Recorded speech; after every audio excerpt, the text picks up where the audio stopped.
the banks of the Ohio River as it flows by the city of Madison, Indiana. It's an American folklore festival where thousands and thousands have come to enjoy themselves and just have some fun.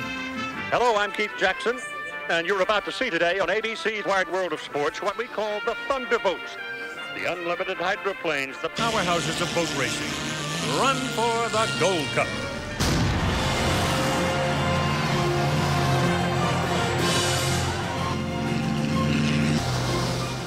I was always excited to see my dad go out, and I always wanted to see him do well. Wanted him to win. That day in '71 was very, very stressful for me because I knew that my husband was going to go or blow. Back then, it was true thunder, and that's what we recreated here in Madison.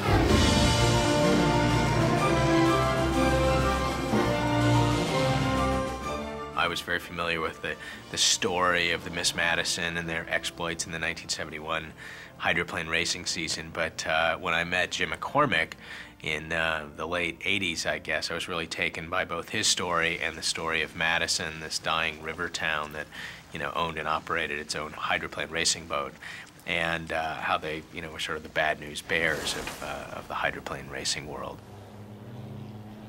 It floats! And although the film's about boat racing, it really isn't about that because it transcends that. The more I learned about the town and realized that at this point in time in the town's history, they were really on the verge of, you know, bankruptcy and just closing up shop. Many river towns in this country disappeared in the 60s and 70s as people stopped using the river as a mode of, you know, commerce and transportation and started using the trucking lines. And so a lot of these little towns just up and disappeared. People just left town. And it created a really interesting question for the character of Jim McCormick. What do you do when your town is dying? Do you know, go for the great job you can find in the bigger city, or do you stick it out and try to keep the ship afloat, so to speak? I think that question would be even more complicated when it's being asked by a 10-year-old boy. And in this case, in the father-son story, that's really what Jim McCormick was facing. I used to come up here sometimes when I need to think about things. It's one of the special things about where we live. It just occurred to me today that you've never been here. That was another thing that attracted me to the story, is an opportunity to show people a world that they might, you know, not normally be familiar with. I was not that aware of powerboat racing, and yet this little town of like 9,000 to 10,000 people was the seat of it all. And guys like Bill Muncie and the driver of Miss Budweiser and the other drivers, Jim McCormick and so forth and so on, they became summer legends in your house. Because I'm from the state of Washington, you know about boat racing because Seafair in Seattle is one of the biggest events in the whole Northwest.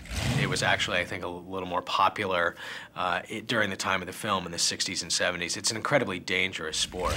These guys who raced these boats, I mean, they were the real-time old cowboys. They didn't wear seatbelts. They kind of felt like their odds were better to roll with the punches of an accident than risk drowning if the boat, you know, flipped over. I remember the very day when legendary racers Chip Henauer was killed. I remember being absolutely shocked. It was like Michael Jordan just got shot or something. It was that devastating. So when this came, it immediately clicked into my childhood.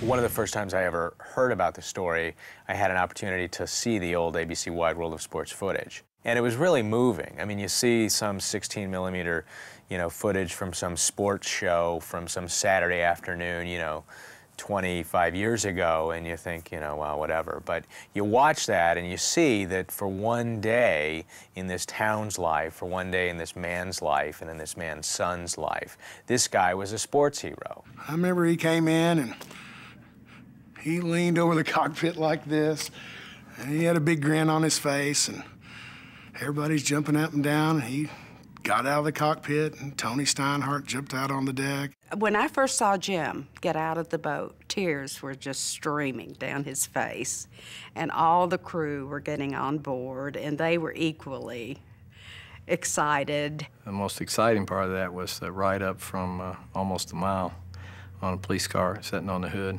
and all the people.